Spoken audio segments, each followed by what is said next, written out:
예, 반갑습니다. 노스캐롤라이나 그린스보로라는 도시에서 온 송병헌 목사입니다. 2009년 12월에 제가 한국에서 미국에 왔으니까 이제 불과 6년밖에 안 되는 아주 초년 목사입니다. 한국에 있을 때는 제가 20년 동안 대학 때부터 이렇게 부교육자로 한국 교회를 이렇게 섬겼는데요. 그때 아주 재밌는 일이 있었습니다. 미국에서 목회하시는 어느 목사님이 제가 한국 교회 섬기는 교회에 오셔가지고 말씀을 전하러 오셨는데, 이 목사님이 재밌는 얘기를 하시는데, 어느 농부가 뙤약볕에서 이 소를 데리고 이렇게 밭을 팍 가는데 햇빛이 너무너무나 뜨거워서 이 튼튼한 소, 근면한 소도 너무 지쳐서 주저앉더랍니다. 그리고 그게 나자빠지더랍니다. 제 얘기가 아니라 그 목사님 얘기입니다. 그 농부가 이렇게 일으켜내려고 하는데도 이 소가 안 일어나더래요. 그래서 이 농부가 어떻게 하면 좋을까 하다가 그 소 귀에 뭐라고 탁 속삭였더니 소가 갑자기 벌떡 일어나서 밭을 갈더라는 거예요. 그러면서 그 목사님이 하시는 말씀이, 그 농부가 뭐라고 그러는지 아십니까, 여러분? 이러면서 너 밭 갈래 아니면 이민 목회할래? 이랬다는 거예요. 그래서 저는 한국에서 그 얘기를 듣고 뭐 이런 얘기를 하실까 너무 좀 제가 이해가 안 갔어요. 좀 어처구니 없는 얘기. 어처구니라는 얘기 아시죠? 그 맷돌에 이 막대기가 어처구니인데 이 어처구니가 없는 얘기 같다 이랬는데, 막상 와가지고 제가 학생으로 2010년에 그린스보로의 교회를 개척해서 이민교회를 섬기다 보니까, 야, 정말 이민자들이 너무나 힘들구나. 또 그 이민자들을 섬기는 이민목회도 너무나 힘들구나. 그 목사님 말이 갑자기 생각난 거예요. 그 10여 년 전 들었던 얘기인데, 직접 경험해 보니까 그 소가 벌떡 일어날 만하다. 뭐 이런 생각을 좀 해봤습니다. 그런데 여러분, 제가 이 미국에 와서 이 낯선 땅에서 또 여러 민족 가운데 같이 사시면서 얼마나 힘드세요. 근데 오늘 또 헌신 예배까지 여러분께서 드리신다고 하니까 얼마나 귀한지 모르겠습니다. 오늘 주님의 말씀을 통해서 여러분에게, 진리의 말씀이 여러분에게 힘이 되고 위로가 되시기를 주님의 이름으로 축원합니다. 예. 은혜를 사모하는 사람은 다 받을 줄 믿습니다. 예. 여러분, 백설공주 얘기 아시죠? 거울아 거울아 이 세상에서 누가 제일 예쁘니? 거울은 진실말 말하는 거울이었어요. 거울이 왕비님이 가장 예쁩니다. 또 며칠 지나서 왕비가 거울아 거울아 이 세상에서 누가 제일 예쁘니? 이 거울은 진실말 말하는 거울이죠. 왕비님이 가장 예쁩니다. 얼마 지나서 거울아 거울아 이 세상에 누가 제일 예쁘니? 했더니 백설공주입니다. 이러는 거예요. 그 왕비가 화가 나가지고 백설공주가 어디 사는 누구냐 해가지고 가서 백설공주에게 독사가를 먹여서 죽인 다음에 다시 와서 거울에게 묻죠. 거울아 거울아 이 세상에서 누가 제일 예쁘니? 왕비님입니다. 이 왕비는요, 이 진실을 말하는 거울로부터 진실을 듣기를 원했을까요? 아니면 왕비, 내가 가장 예쁘다는 소리를 듣기를 원했을까요? 이 왕비는 진실은 별로 관심이 없어요. 진실이 뭐건 상관이 없어요. 자기가 가장 예쁘다는 소리를 듣고 싶어 하는 게 이 왕비의 모습이었습니다. 여러분, 성경은 진리만 말하죠? 진실만 말하죠? 한번 성경에게 한번 물어보세요. 성경아, 성경아, 하나님 말씀아, 하나님 말씀아, 이 세상에서 누가 가장 중요하냐? 이 세상에서 누가 가장 중요하냐? 여러분이 듣고 싶은 대답은 진실입니까? 아니면 바로 당신입니다. 그 말입니까? 누구나 다 성경을 읽으면서 이 세상에서 가장 소중한 존재가 나고 내가 잘 돼야 되고 그 소리를 듣기를 원해요. 그래서 성경을 읽으면서 항상 내가 주인공이 되어서 내가 어떻게 복을 받고 어떻게 벌을 피하고 어떻게 잘 될 수 있을까 하면서 성경을 읽습니다. 성경은 뭐라고 얘기할까요? 이 세상에서 가장 중요한 사람은 누구냐? 이러면 예수님입니다. 이렇게 얘기하겠죠. 근데 나는 예수님이란 말 듣고 싶지 않아요. 내가 중요하니까 내가 중요하다는 말 듣고 싶어요. 그래서 성경을 읽으면서 내가 감동되는 말, 내가 은혜된 말, 나에게 힘주는 말, 나에게 복주는 말을 밑줄을 그어가지고 다 모으면 누가복음이 아니라 내가 복음이 되는 거죠. 그러면서 내가 가장 좋아하는 성경 말씀, 성경 구절 하면서 이야기를 하는데 그게 진실이 아니라는 거예요. 참 이게 문제죠. 왜 사람들은 진실만을 말하는 예수님이 가장 중요하다라고 말하는 이 성경을 보면서 내가 중요하다고 그 말을 듣기를 원할까요? 사탄이 와서 아담과 하와에게 유혹했죠. 네가 선악과를 먹으면 너가 하나님과 같이 될 것이다. 하와도 아담에게 그 말을 그대로 전했을 거예요. 네가 하나님이 될 거야. 내가 하나님이 되고 싶어요. 내가 주인공이 되고 싶어요. 내가 가장 중요해요. 성경을 이것을 우상이라고 말하고 있습니다. 이게 우상이에요.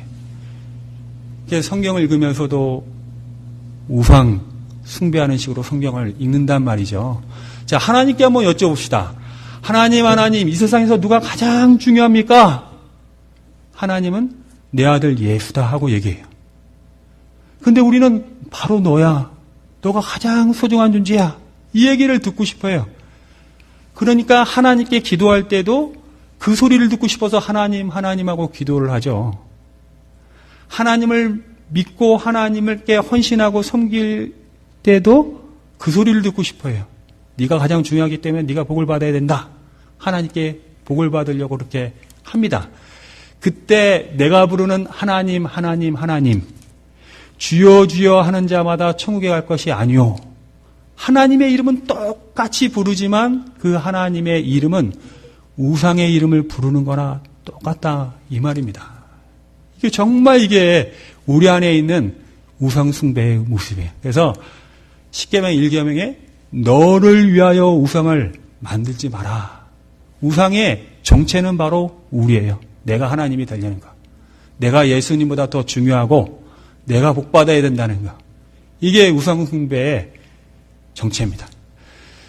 그 우상 숭배하는 그 내가 중요하고 나를 사랑하는 그 마음을 우리는 숨기고 있어요. 근데 하나님이 그 숨겨진 마음을 이렇게 드러내실 때가 있어요. 어떻게 드러내시느냐? 우리를 부자가 되게, 우리를 가난하게 하면 그때 비로소 그 안에 정체가 드러나요. 보통 때는 신앙생활 할 만할 때는 하나님은 my Lord, 나의 주인이십니다. 나는 주님의 종입니다. 이렇게 신앙생활을 해요. 부자가 되게 하면 어떻게 됩니까? 하나님이 어디 있느냐? 여호와가 누구냐? 자기가 하나님 없어도 할 수 있으니까 자가 하나님 돼 있어요. 가난하게 되면 어떻게 됩니까? 이런 하나님이 어디 있어? 이런 하나님은 나 믿지 않겠다. 그렇게 얘기합니다. 그래서 잠언서 20장 8절에서 9절 보면 하나님 나로 가난하게도 마옵시고 부하게도 마옵시고 필요한 양식을 나에게 주시옵소서. 가난해서 내가 혹시 하나님을 없다 하고 도둑질하고 하나님의 이름을 욕되게 하거나 부자가 돼가지고 여호와는 없다 하나님 없다 할까 두렵습니다. 이제 그런 걱정이 있는 겁니다. 욥기에 나오는 그 욥이 정말 중요한 이유가 있어요. 욥은 아주 부자였어요. 부자인데도 하나님을 잘 생겼어요. 욥과 같이 하나님을 경외하는 사람은 없다. 그러니까 사탄이 와서 그러잖아요. 하나님이 자녀도 많이 주고 부자로 살게 하니까 하나님을 믿는 거지 가난하게 해보십시오. 그걸 빼앗아서 보십시오. 그럼 곧 정체를 드러낼 겁니다. 정말 다 앗아갔어요. 가족도 앗아가고 가족도 재산도 뺏어가 버렸습니다. 근데 욥이 주신 자도 여호와시오 취하신 자도 여호와시다. 건강을 뺏어가 보십시오. 병들면 하나님 부정할 사람 대부분이 하나님 부정합니다. 이런 하나님을 내가 왜 믿어? 내가 죽게 됐는데 하나님이 어디 있어? 정말로 이 머리끝에서 발끝까지 욕창이 나죠. 그러니까 그 아내가 드디어 정체를 드러내요. 아내가 욥에게 뭐라고 그랬습니까? 차라리 하나님을 저주하고 죽어라. 그런 하나님 왜 믿냐? 이 아내에게 있어서는 자기가 하나님이 자기 남편이 잘 되고 자기가 잘 돼야죠. 근데 욥은 또 하나님을 원망하지 않았어요. 그래서 욥의 믿음이 정말로 중요한 믿음입니다, 여러분. 부할 때도 가난할 때도 욥은 하나님에 대한 믿음을 지켰다, 이런 얘기입니다. 이 욥이 부자이기도 하고 가난하기도 했죠. 신약에 예수님이 욥과 같이 비슷한 이야기를 하시는데 실제 있었던 일은 아닙니다. 나사로 비유를 말씀하시죠. 한 부자가 있어 너무너무 부자인 거예요. 자색 옷을 입고 고운 베옷을 입고 돈이 너무 많아서 날마다 호화로이 살고 있었다. 욥과 같이 엄청나게 부자라는 거죠. 여기 나오는 자색 옷이라는 건요, 군뱅이를 엄청나게 많이 모아서 보랏빛 염료를 뽑아야지만 만들 수 있는 옷이에요. 제가 인터넷 보니까 속옷, 여자 속옷 요만한 거 2장에 850불 하더라고요. 근데 그런 옷을 입을 정도의 부자다, 이런 얘기입니다. 부자니 얼마나 부자겠어요. 또 부자 대문 앞에 있는 거지가 있는데 이 거지는 사람들이 대문 앞에 버려두었다. 이 얘기는 뭐냐면 이 거지가 장애인이라는 뜻입니다, 여러분. 혼자 걸을 수 없는 사람이에요. 그 대문 앞에서 부자상에 떨어지는 부스러기를 먹은 거예요. 그런데 이 사람이, 부자는 베옷과 자줏빛 옷을 입었지만 이 거지는 무엇을 입었냐면 종기를 입었어요. 몸에 고름이 나는 피부병을 온몸에 입고 있는, 정말 거지도 이런 거지가 있을까? 비참해도 이렇게 비참할 수 있을까? 욥이 당한 부와 가난을 그대로 보여주는 게 또 이 나사로의 비유라는 겁니다. 근데 여러분, 나사로는 죽어서 아브라함 품에 안겼어요. 부자는 죽어서 뜨거운 불에서 고통을 당하고 있어요. 나사로에 대해서 뭐 예수를 믿었다, 뭐 헌신했다, 뭐 이런 얘기 안 나와요. 근데 단적으로 그냥 아브라함 품에 안겼다, 이래요. 그것을 통해서 우리가 볼 때 이 나사로는 욥과 같이 하나님을 원망하지 않은 사람이, 거지인데도 개들이 와서 하는 그 비참한 삶을 살았는데도 하나님을 원망하지 않은 사람이 나사로입니다. 반면에 이 부자는 별말이 없는데도 지옥불에 가 있어요. 왜냐하면 제가 볼 때는 부자는 자기 집 왔다 갔다 했을 거 아닙니까? 나사로를 분명히 눈에 봤을 거예요. 하나님 믿는 사람이라면 이런 사람은 그냥 둬서는 안 되죠. 근데 무시하고 왔다 갔다 할 정도면 하나님 믿는 사람이 아니라는 얘기죠. 뜨거운 불에 있었다는 거예요. 여러분, 우리가 인생에 있어서 고난할 때 가난하고 병든 걸 고난이라고 많이 생각하죠. 근데 아까 잠언서에서 보았듯이 하나님 저를 부하게도 마옵시고 가난하게도 마옵소서. 가난한 것도 고난인데 부자인 것도 고난이에요, 여러분. 다윗이 목동 때 하나님과 얼마나 동행하면서 하나님을 잘 섬기는 사람이었어요. 사울 왕에게 쫓길 때 얼마나 하나님의 도움을 구하면서 다녔던 사람이. 그러나 마침내 왕이 되었을 때, 권력을 쥐었을 때, 권력과 따라오는 돈을 쥐었을 때 이 다윗이 벌인 일은 밧세바와 간음한, 그 밧세바의 남편은 지금 하나님의 전쟁에 나가 있는 충직한 우리야. 그래서 이걸 숨기기 위해서 우리야 보고 와가지고 네 아내랑 동침하라고. 왜냐하면 벌써 임신 시켜놨거든요. 이렇게 사악할 수가 있어요? 이렇게 나쁠 수가 있어요? 왜 신실한 다윗이, 순수한 다윗이 이렇게 사악한 일을 해버렸을까요? 여러분, 우리 인생 살면서 다 아시죠? 좀만 돈이 생기면 우리는 하나님을 경외하는 것을 잊어버려요. 하나님을 두려워하지 않습니다. 자기가 하나님인 것처럼 뽐내다가 쓰러진 사람이 한둘입니까? 우리 인생에서. 나 스스로도 그랬죠. 좀만 돈이 있고 좀만 권력이 있으면 그거 갖고 하나님인 양 떵끄덩거리면서 사람 무시하고 권력을 나쁘게 이용하고. 그래도 다윗은 이 정도지만 뒤에 나온 솔로몬은 아내가 도대체 몇 명이었어요? 그게 사람이라는 겁니다. 그러므로 하나님의 사람들이 부자가 된다는 건 엄청난 고난입니다, 여러분. 부자로서 하나님을 잘 섬기기는 낙타가 바늘구멍 들어가는 것보다 더 어렵다고 예수님 말씀하시잖아요. 그게 고난이라는 거 아닙니까, 여러분? 가난해도 하나님 숨기기가 힘들어요. 정말 그 가난과 병 속에서 하나님을 원망하는 말을 안 할 수가 있을까? 다 하게 되죠. 사람 인생 어떻게 안 하게 돼 있어요. 그 하나님, 저는 정말 잠언서 말씀대로 부자도 안 되고 가난한 사람도 안 되게 해주세요. 근데 부자로 태어난 걸 어떡합니까, 여러분? 장애인으로 태어난 걸 어떻게 해요? 아니, 돈을 못 버는 걸 어떡합니까? 참새 한 마리로 하나님의 허락 없이는 떨어지지 않는다고 그랬어요. 하나님이 이렇게 부자로 만드시는 걸, 가난한 사람으로 만드시는 걸, 병든 사람으로 만드시는 걸 어떡합니까? 그 하나님의 뜻이에요. 그러면 부자는 부자로서 하나님의 사람으로 살아가야 되고, 가난한 사고 병들어도 하나님의 사람으로 살아가야 된다는 게 하나님 뜻인 줄 믿습니다, 여러분. 부자건 가난하건 간에 정말 하나님의 사람으로 살아가야죠. 하나님을 경외하는 삶으로 살아가야죠. 나 중심으로 내가 최고라고 우상 숭배하는 사람은 헌신할 수가 없어요. 헌신하는 것은 자기를 하나님께 드리는 사람이거든요. 내가 복받기 위해서 내 중심적으로 신앙생활하는 사람은 헌신할 수가 없습니다, 여러분. 그게 깨져야지만 부자로서 가난해도 하나님을 섬기는 사람으로 살아갈 수 있을 줄 믿습니다. 여러분, 얼마 전에 우리 고난주간이 있었죠. 저희 교회에서는 올해는 금식 기도를 안 했어요.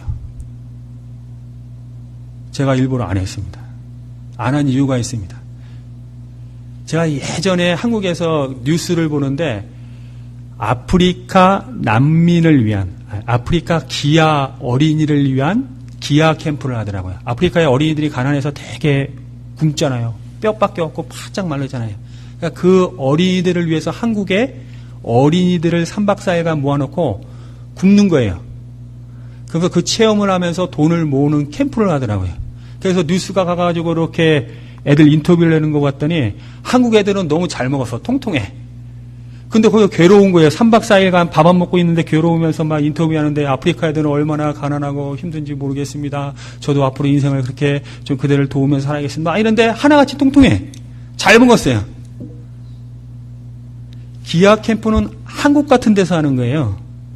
만약에 아프리카 뼈밖에 안 남은 어린이들 틈에서 기아 캠프를 하자고 해서 3박 4일간 모아놓고 우리 굶자 할 이유가 있습니까, 여러분? 이미 굶고 있는데 굶는 애들 보고 모아놓고 또 굶자고 그러면 뭐 하겠어요? 그 당시에 저나 저희 교회나 다 고난 중에 있었거든요. 어떻게 보면 정말 하나님의 영광을 위한 고난 중에 있었기 때문에 굳이 금식을 또 걷다 덧붙일 필요가 없었어요. 그냥 삶 자체가 지금 그리스도 십자가의 뒤를 쫓아가는 고난의 삶을 살고 있기 때문에 할 필요 없었다, 이런 얘기입니다. 헌신의 삶을 사는 사람들, 예를 들어서 예수 그리스도의 십자가의 고난에 동참하는 삶을 살아가고 있는 사람들이 고난주간에 금식기도 하자고 그럴 때 금식기도 하면 더 좋죠. 근데 안 해도 이 사람들은 상관이 없어요.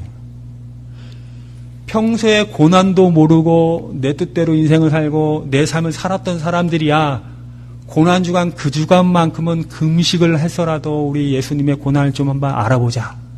그런 걸 보고 체험한다고 그러잖아요. 체험한다. 평소는 그렇게 살지 않는데 그 주간에만 한번 체험해보자. 그건 헌신이 아닙니다, 여러분. 여러분, 오늘 설교의 제목이 나사로의 헌신입니다. 나사로가 무슨 헌신을 했어요? 나사로가 전도했습니까? 나사로가 교회에 헌금했어요? 나사로가 누굴 도왔습니까? 나사로가 한 일이라곤 평생 부자 대문 앞에 앉아서 고통, 고난 속에서 하나님을 부인하지 않고 견디면서 있다가 아브라함 죽어 아브라함 품에 안긴 겁니다. 근데 저는 그것을 나사로의 헌신이라고 말합니다. 이 사람은 헌신된 사람이에요. 이것이 십자가 고난에 동참하는 한 모습이라는 겁니다. 예수를 위해서, 하나님을 위해서 하나님이 나에게 주신 이 삶을 그냥 살 수 있는, 하나님을 부정하지 않고 하나님의 영광을 위해 그냥 살 수 있는, 그냥 삶 자체가 헌신 아니에요? 그 헌신이 바로 이런 헌신이라는 겁니다. 여러분, 우리가 전도를 하죠. 전도라는 건 하나님의 말씀을 전하는 겁니다. 그래서 한번 모여가지고 마트에 가서 전도지도 두고, 또는 총동원 주일에 가가지고 누구한테 말도 전하고, 그거는 하나의 어떤 기간 동안, 그 시간 동안 한번 해보자. 중요합니다. 교회가 힘을 모아서 해야 되죠.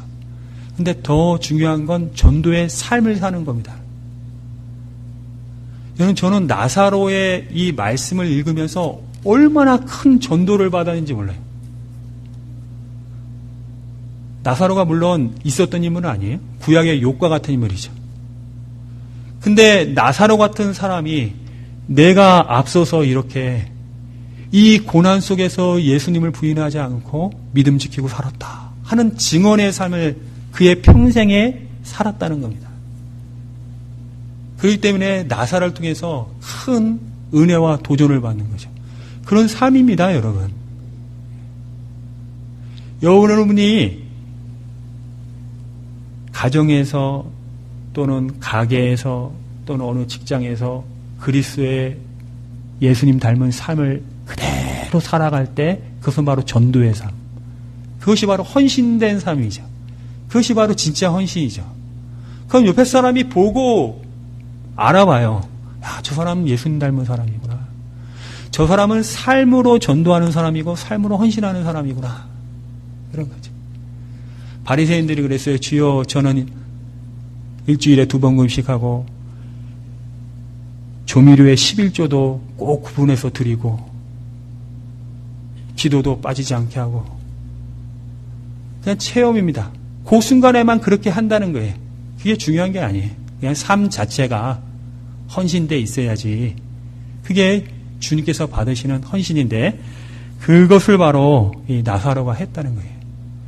여러분, 만약에 부자가 나사로 같이 예수님을 섬기고 하나님을 경외하는 사람이었다면 그 많은 돈을 가지고 뭘 했을까요?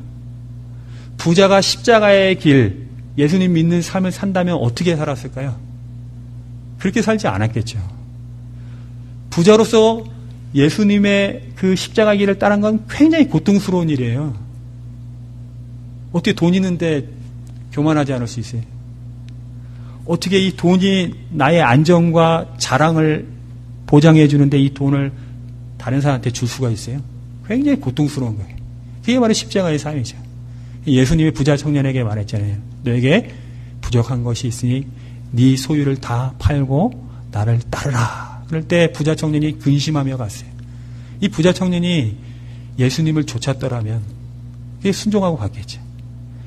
이 시대에 부자로서 예수님의 뒤를 쫓는다는 건 내 소유가 이만큼 있지만 주님, 저는 일용할 양식으로, 필요한 양식으로 사는 사람이고 이것은 저에게 하나님께서 맡겨준 그런 청지기로서의 이런 재물입니다. 주님이 원하시면 제가 드리겠습니다 하는 믿음을 항상 긴장하면서 갖고 있는 그 사람이 바로 십자가의 길을 가는 부자인 줄 믿습니다.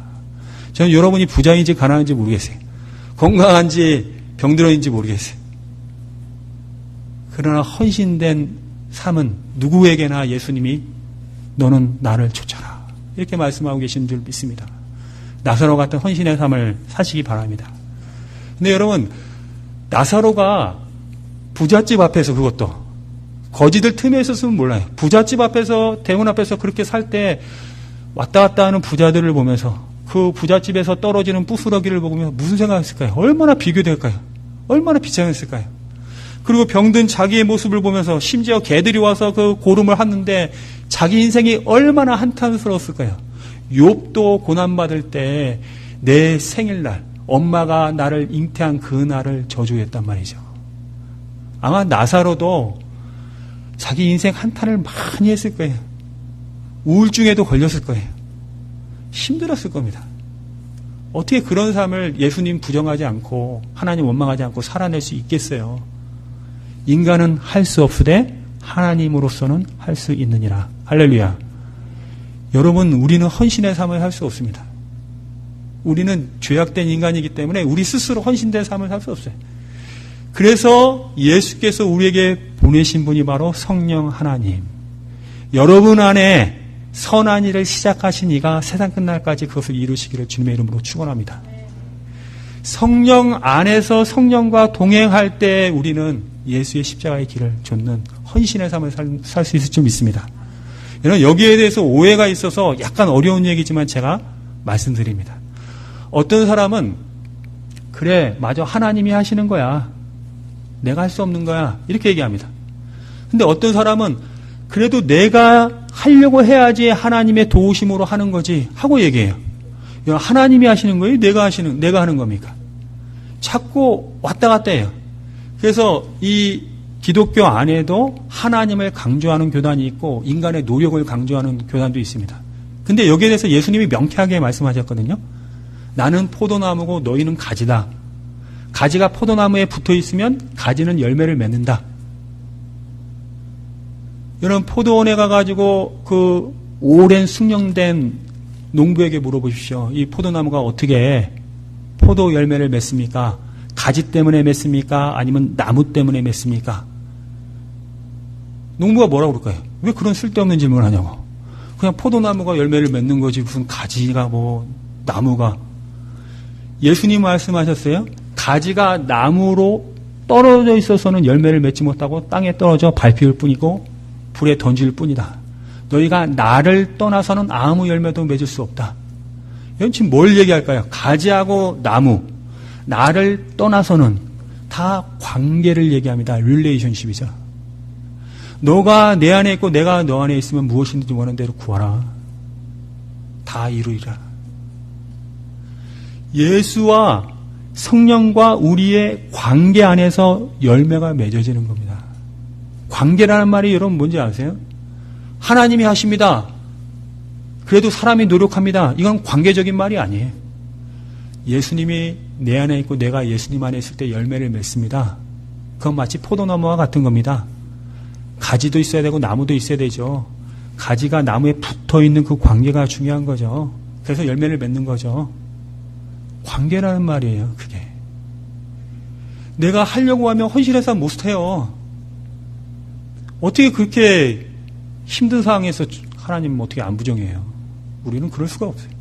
성령이 계시기 때문에 끝내 우리를 설득하시고 우리를 붙들고 가시고 누가 하나님의 사랑에서 우리를 끊을 수 있으리요?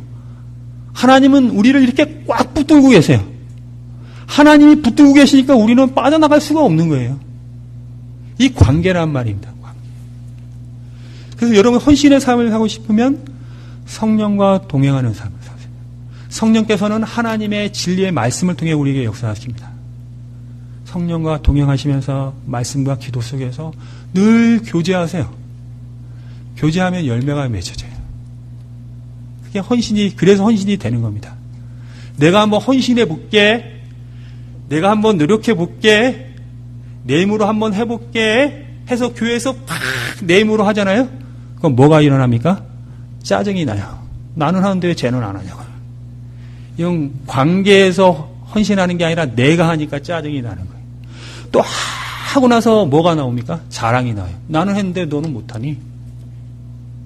관계에서 일어난 일이 아니니까 인간의 열매니까 이런 일들이 벌어진다니까요. 관계에서 했을 때 묵묵히 성령과 교제 속에서 평화 가운데 견고하게 이게 해낼 수 있죠. 물론 우리가 인간이기 때문에 때로는 하나님께 불평도 하고 때로는 순종도 안 합니다. 저 도망가기도 해요. 그러나 성령께서 우리를 붙드세요. 야, 김권사, 내가 네 마음 안다. 힘들지. 그렇지만 우리 십자가 예수님 생각해봐. 그러면서 하게 되는 겁니다.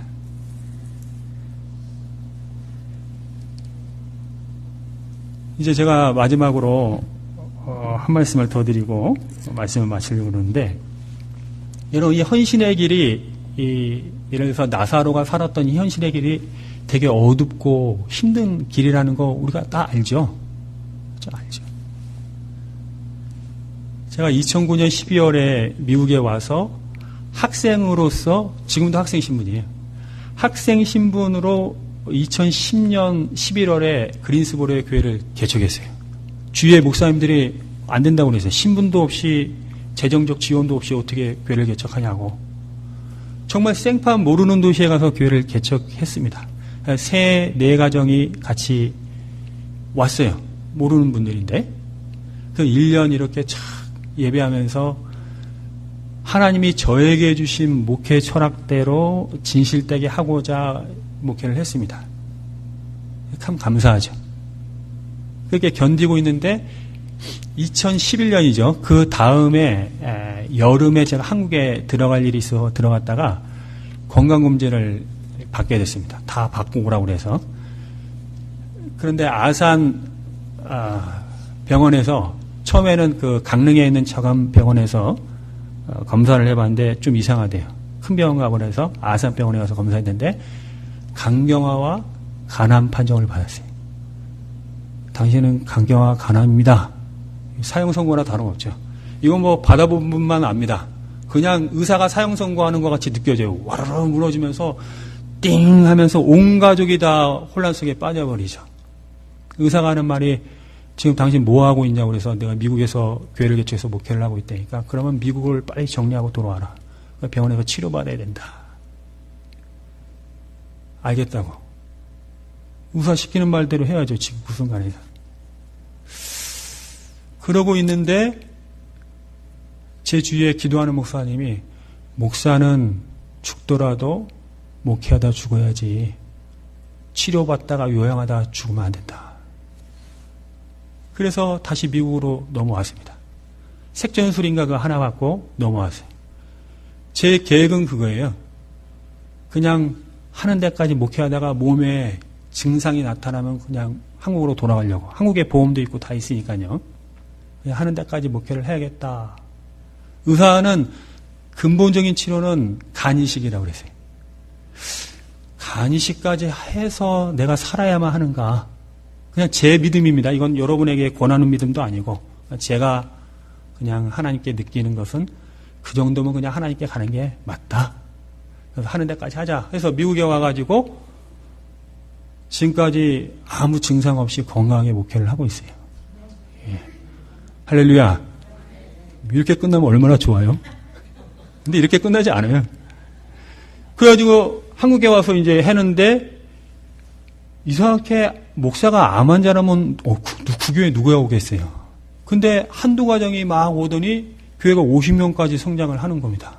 할렐루야. 여기서 아멘 하셔야죠. 할렐루야. 너무 감사했어요. 야, 이거는 하나님이 보내주시는 거지. 부담스러워서 어떻게 목사가 그런데 그게 신앙생활 하겠어요. 그래서 정말로 재미있게, 오시면 얼마나 재미있어요. 가족과 같이 신앙생활 하는데 4년째 되는데 장로님께서 저한테 목회 철학이 달라서 제가 교회를 옮겨야겠습니다 하더니 나가시고 세 가정이 따라가고 그 과정에서 또 두 가정이 더 나가서 세 가정만 남았어요. 그래서 교회를 이렇게 상가를 임대해서 예배를 했는데 임대비도 없으니까 저희 가정으로 와서 지금 남은 세 가정과 그게 불과 작년 11월에 있었던 일이니까 같이 지금 이렇게 신앙생활을 하고 있습니다. 할렐루야. 소리가 작아졌죠? 우리는 부자가 되기를 원해요. 거지는 되고 싶지 않아요. 부자가 되면 하나님께 헌금도 많이 하고 즐겁게 신앙생활하고 그래서 부자가 되고 싶어요. 가난한 상태에서 힘든 상황에서 병든 상황에서 하나님을 섬겨라 이러면 다 싫어해요. 근데 성경은 그걸 얘기하고 있잖아요. 욥도 그것을 보여주고 나사로도 그걸 보여주잖아요. 이런 상황일 때 제가 이 나사로를 읽을 때 얼마나 위로가 되는지 몰라요. 이렇게 힘든 상황에 빠졌을 때 지난 3월에 제가 캔사스 시티라고 150마일 떨어진 1500마일 떨어진 곳에 공부를 해야 돼요. 학생 신분이니까. 근데 비행기표를 끊으려니까 너무 비싼 거예요. 한국에서 돈을 보내주기로 했는데 안 보내주고 있어요. 굉장히 힘든 거예요. 마침내 수호 시간이 와서 제가 차를 몰고 가는데 그 거리는요, 서울에서 부산 갔다가 부산에서 다시 서울 왔다가 서울에서 다시 부산 가는 거리입니다. 이틀 만에 갔죠. 되게 힘들더라고요. 수업 일주일 받고 돌아오는데 의미 있는 사건이 있었습니다. 돌아오는데 하룻밤 자고 와야 돼요. 15시간을 어떻게 운전합니까? 근데 60불, 70불 쓰기가 안 되는 거예요. 그러니까 이게 얼마나 힘든 상황입니까? 제가 힘들어봤자 얼마나 힘들겠어요. 여러분 여기 이민 생활 20년, 30년 하신 분도 별일 다 겪으셨죠? 얼마나 눈물도 많이 흘리고 외롭고 힘드셨어요. 에휴, 저는 아무것도 아니죠. 하루 만에 가야겠다 하고 차를 몰고 오후 1시에 출발했는데 잘 왔어요. 그 다음날 새벽 3시까지 운전을 하고 있는데 새벽 3시에 오니까 잠이 막 쏟아지는 거예요. 그래서 쏟아지면 저는 그냥 길가에 대고 한숨 자고 가야겠다 했는데 잠이 싹 쏟아지는 순간에 갑자기 산길로 들어서는 겁니다. 산길 좁은 2차로인데 옆에 트럭이 5대가 가는 거예요. 졸음은 쏟아지는데 자칫하면 사고가 나는 거 아닙니까? 그냥 잠재의식까지 다 끌어올려서 간신히 운전하면서 이렇게 가다가는 사고 나겠다 해서 밟고 밟아서 트럭 5대를 추월해가지고 간신히 앞에 섰어요. 그래서 차를 조금 한 5분 더 몰고 가는데 레스트 에어리어, 휴게소 간판이 있는 거예요. 저 이상했어요. 산길에 어떻게 휴게소가 있지? 내가 아무리 미국을 다녔어도 이상하다. 그래서 그 간판 따라 갔는데 진짜 휴게소가 있었어요. 그래서 차를 세워놓고 너무 몸이 피곤하니까 일단 화장실부터 갔다 왔죠. 그래서 씻고 차에 이제 운전석을 뒤로 제치면 누우면 다 눕질 못하잖아요. 누웠는데 휴게소 불빛이 너무 강렬한 거예요. 그래서 옷을 벗어서 가리고 그리고 다시 잠자려고 딱 이렇게 누웠어요. 근데 이메일을 확인했더니 세금 리턴이 들어왔다고. 그래서 하나님이 요 기회를 또 살려주셨구나. 조금 안심이 됐어요. 그리고 잠들려고 그러는데 너무 자리가 불편한 거예요. 야곱이 돌베개 베고 자는 것 같습니다 하는 것처럼 어깨도 결리고 몸도 힘들고 피곤은 한데 우울한 마음도 들더라고요. 너무 힘들었어요. 그러다가 잠들었는데 깨보니까 아침 7시 반이에요. 4시간 반을 잔 거예요. 그래서 다시 옷 걷고 화장실 가서 씻으려고 씻고 돌아오는데 옆에 이렇게 게시판이 있는 거예요. 봤더니 뭐라고 써있냐면 스모키 마운틴이라고 써있었어요. 그 산길이 스모키 마운틴 건너는 길이었더라고요. 여러분 스모키 마운틴 아시죠? 미국의 명산 가운데 하나고 굉장히 아름다운 곳입니다. 안개가 자욱지 끼면서 그게 스모키 마운틴 휴게소였던 거예요. 그 길이 어저께 밤에는 외롭고 힘들고 어려운 길이었는데 사실은 아름다운 길이었다는 거예요. 단지 어두워 보였을 뿐이고 힘들었지만은 사실은 아름다운 길이었다는 거예요. 나사로가 시름시름하면서 살았던 그 인생이 어둡고 힘들었지만 사실은 아름다운 십자가의 길이었어요. 나사로가 죽음에 아브라함 품에 안겼어요. 부자는 죽음에 뜨거운 불에 갔어요. 십자가의 길이 늘 외롭고 어둡고 힘든 건 아니지만 자주 그래요. 그래서 예수님이 좁은 길로 들어가는 협착하고 가기 어렵지만 그 길이 진리의 길이다. 근데 그 길은 아름다운 길이라는 겁니다. 사랑하는 여러분, 누가 알아줘요? 십자가의 길을 간다고 누가 알아줘요? 아무도. 세상 사람들은 깔봅니다. 외롭죠. 내 돈 욕심도 참아가면서 없을 때도 하나님 신실하게 믿어가면서 성령과 교제하면서 가는 그 길이 왜 쉽겠어요? 어렵죠. 그러나 그 길은 아름다운 길이라는 건 꼭 명심하세요. 나사로가 죽음에 아브라함 품에 안겼어요. 사랑하는 여러분이 우리 사랑하는 선교중앙교회 여전대 회원 한 사람 한 사람들이 다 이 아름다운 길에 서 계시고 함께 손을 붙잡고 성령과 함께 걸어가시는 여러분 되시길 주님의 이름으로 축원합니다. 여러분 같이 한번 기도하겠습니다. 할렐루야.